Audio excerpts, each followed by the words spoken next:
Hi everyone and welcome to our next videocast on the neuromuscular system.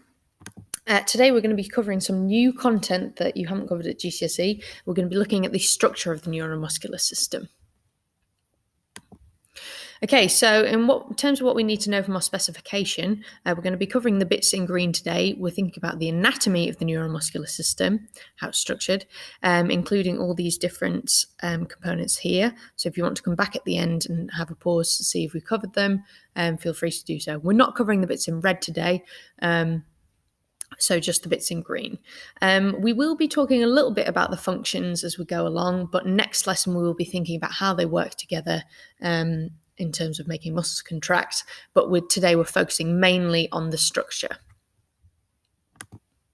Okay, so the neuromuscular system is essentially our central nervous system and electrical impulses causing our muscles to contract. So we know that our skeletal muscle is voluntary muscle, so we have to make a conscious decision to move it, and it's how that impulse passes from our brain all the way to that muscle in order for it to contract and obviously create movement.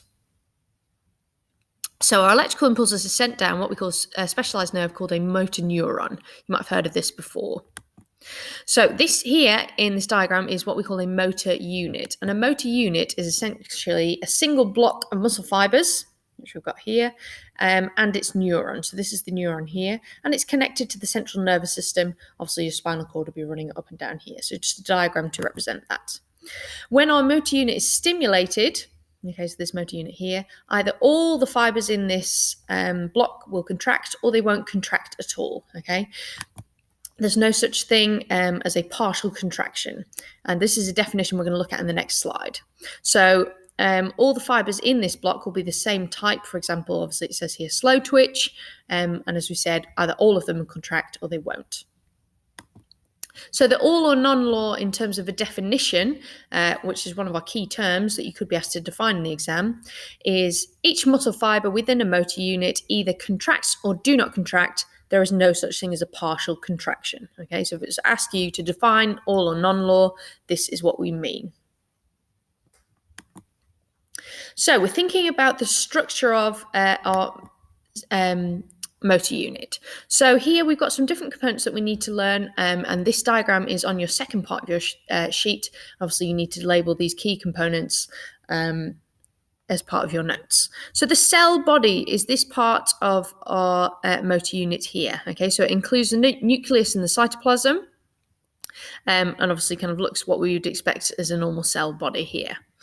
The dendrites are these little branches sticking off here, okay, so branching away from the cell body, and their function is to collect signals, okay, and I will run through these a little bit more and definitely more next week when we talk about the function of this system.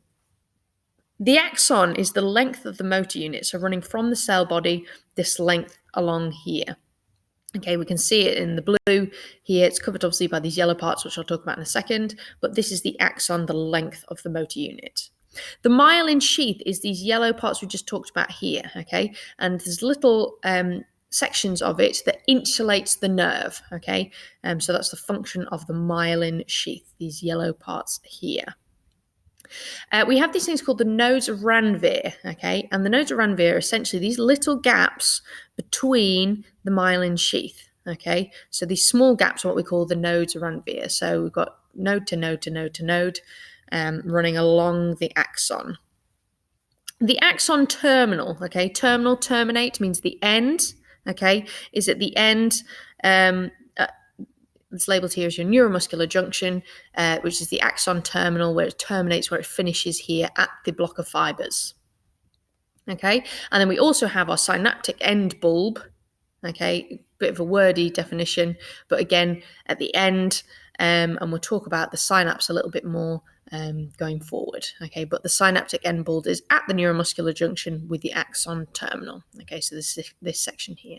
So just familiarize yourself with the structure of this. I'm going to explain each one a little bit more going through the next couple of slides. So the dendrites, as we said, extend out from the cell body to receive stimulus, okay, collect those signals. The axon conducts nerve impulses to other cells, okay, so from the cell body down to our muscle fibers, okay, conducting that electrical impulse. We'll talk about how next lesson. Our myelin sheath is insulating that nerve. Our nodes around via are the gaps in the myelin sheath, and the axon terminal ends with the synaptic end bulb, as we talked about there, and contains neurotransmitter substances. Okay, and I will talk about that when we look at the synapse a little bit more detail in the next few slides. Okay, so the motor end plate, just for a little bit more context. So if you imagine this is our neuron here. Oh, sorry. This is our neuron here. Our motor end plate is where this neuron connects to these muscle fibers. Okay, so to give you a bit more of a visual, obviously this is our muscle, lots of bundles of fibers, getting smaller and smaller. There is our motor end plate. So we'll have lots and lots of neurons, okay, servicing all these different muscle fibers within one single muscle. And obviously we know from our all or none law that when we stimulate a muscle fiber, it either contracts fully or it doesn't at all. Okay, so obviously it would be the amount of neurons that would be stimulated which would influence the force of contraction or the strength of contraction. Okay, we can see it a little bit more detail here, okay, from kind of a scan. This is the motor end plate where these neurons are connecting to those muscle fibers. Okay, so as I mentioned before, the synapse. So this is our motor end plate here. So if you imagine further up the diagram, the neuron is just run down here, okay, on motor end plate. We mentioned before the neurotransmitters, which you can see there, which I'll run through in a second. And then obviously we can see labeled here the muscle. So this is kind of a diagram which is showing it a little bit more zoomed in. So the synapse is this junction here where the axon interacts with another neuron. Okay, so in this case is the muscle bed, okay, or the muscle fibers. The synaptic cleft, okay, which is this bit here, is the gap between these two sections, okay? So the space between the two neurons, between our motor end plate and between our muscle, this gap here we call the synaptic cleft. So neurotransmitters, okay, again, if we think about neurons, we obviously think about neuromuscular system, and transmitters is sending signals, okay. So these things here, which we can see passing through the middle, are our neurotransmitters, okay. And again, we will run through this a little bit more when we think about how it functions together. But just so we know our structure, our neurotransmitters are here, okay, these little blue dots. And then we have what we call receptors, okay, so you can see here, on the other side where our muscle bed is, receptors means where these signals are received. Okay, so receptor sites, you can almost see like the little blue dots would slot into here. They are receptors where those neurotransmitters are received. Okay, so if we look at it, just look at these diagrams again, obviously we've got our spinal cord here, okay, our motor unit down to our muscle fibers, and this is obviously kind of what it would look like in a little bit more detail. So we kind of looked at our structure there. So that's all we need to cover for today. Again, as I said, we will be looking at how these things work together and how the neuromuscular system functions in the next video. But for today, I want you to focus on the structure. So if you need to go back and recap any points, make sure you've labelled your diagrams and filled in your notes.